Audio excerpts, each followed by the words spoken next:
Halo teman-teman, baru kelar live Mata Najwa. Saya mau bacain beberapa komentar yang masuk soal topik Mata Najwa malam ini, terjerat pinjaman online. Ternyata memang banyak sekali teman-teman di sana yang pernah mengalami hal yang sama. Apakah memang yang karena meminjam atau yang nggak minjem tapi cuma kena getahnya, ikut-ikutan diteror gitu. Karena apakah namanya sempat dijadikan penjamin atau bahkan tidak ada sama sekali, cuma karena datanya bocor. Jadi ada banyak sekali.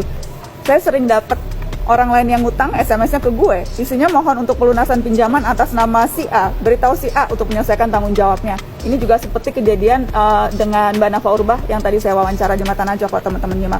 Ada juga nih, halo tim Mata Najwa, saya juga ada yang WA nyuruh kasih tahu teman saya untuk membayar pinjamannya, padahal teman saya nggak ada utang ke mereka. Gimana tuh? Ada juga yang saya pernah sampai sempat nonaktifin nomor sendiri gara-gara diteror terus. Siapa yang minjem, siapa yang diancam. Tapi lama-lama mereka berhenti juga, mungkin karena nomor selalu nggak aktif, risih banget. Ada juga nih, walaupun udah terdaftar di OJK tapi tetap aja nggak aman, apalagi kalau udah lunas ditawarin minjem terus, sering nyepam telepon pula. Jangan lagi deh minjem uangnya, kitanya yang tambah rugi, lebih parahnya data kita bisa disalahgunakan. Dan ada banyak sekali curhatan-curhatan seperti yang tadi juga Mbak Jenny bilang, yang ngadu ke LBH Jakarta aja guys, itu ada 7.200 dan yang nggak ngadu pasti lebih banyak lagi. Betul, gitu, yang nggak tahu bahwa mereka bisa punya akses bantuan hukum ke LBH Jakarta. Jadi memang banyak banget ya. Banyak banget Kak, itu 7.200-an itu data terakhir ya Kak, itu belum diupdate dengan data terbaru. Dan jumlah pengaduan yang masuk ke LBH Jakarta tuh berkembang semakin tinggi ketika pandemi terjadi. Gitu, karena nggak ada solusi, orang banyak di PHK, lalu kemudian hadirlah pinjaman online yang bisa menolong kebutuhan sehari-hari, perusahaan nggak rekrut orang baru, ya udah akhirnya jatuh ke aplikasi pinjaman online. Itu kan juga jadi masalah baru lagi ya gitu. Oke, tadi tuh jadi di ending Mata Najwa teman-teman saya sempat bilang bahwa LBH Jakarta tuh sebetulnya udah bikin bantuan hukum self-help toolkit. Nah ini nih, aku mau nunjukin supaya teman-teman juga bisa download ini ya Mbak Jenny. Betul. Self-help toolkit, bagaimana Anda mengatasi permasalahan utang pinjaman online dan kekerasan berbasis gender online. Nah ini ada. Jadi teman-teman bisa dapat detailnya di sini, tapi saya mau minta rangkuman dikit deh. Tips-tips yang praktis kalau yang belum sempat download tapi nanti juga harus download. Jadi kalau kita jadi korban nih, betul Pak, diteror, itu baiknya gimana ya? Yang pertama dokumentasikan segala bentuk teror. Terornya kan bisa lewat telepon, lewat WhatsApp begitu ya, atau bahkan sampai datang ke rumah. Nah itu dokumentasikan.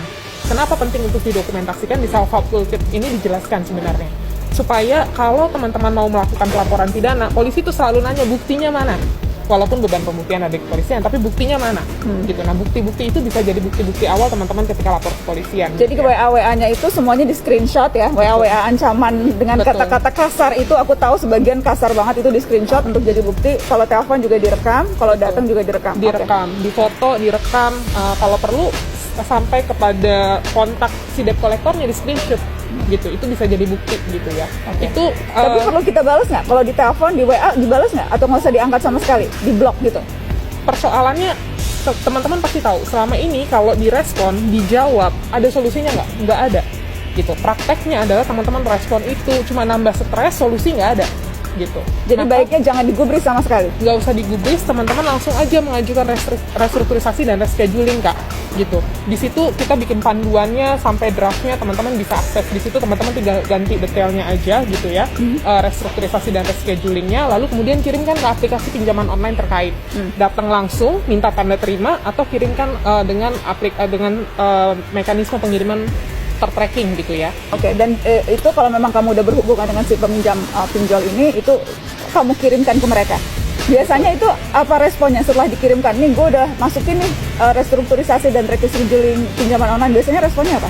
Kalau respon debt collector biasanya mereka nggak nagih lagi, gitu. Karena si peminjam akan bilang atau konsumen akan bilang, saya sudah mengajukan restrukturisasi dan rescheduling, urusan saya sudah ke perusahaan, tidak lagi ke kamu. Jadi sudah tidak lagi ditagihkan biasanya. Gitu.